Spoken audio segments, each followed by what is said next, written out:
Hi, my name is Taylor, and I'm going to talk about the error with botanical evidence in this case with Robert Kern.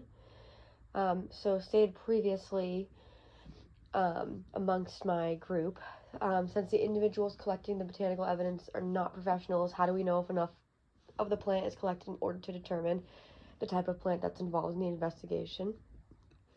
For example, we just discussed in lecture this week the similar characteristics in plants and how there can be a challenge in some cases. So how do we know for sure professionals are not doing the collecting? Also, I wanted to discuss botanical evidence versus circumstantial evidence. So physical evidence is obviously the most accurate and reliable form of evidence, but when we do not have that type of evidence, we look for other types of evidence.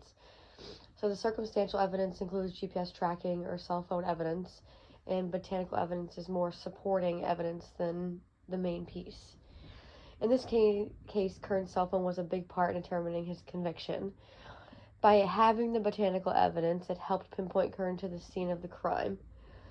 The muscadine grapes, southern live oaks, and sand oaks were among the botanical evidence found.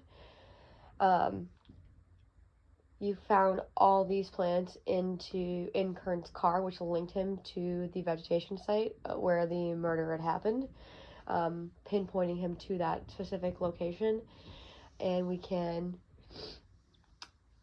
determine he is now a suspect. But my main point here is I'm just trying to say that because professionals aren't the ones collecting the botanical evidence, there's definitely room for error in this subject matter.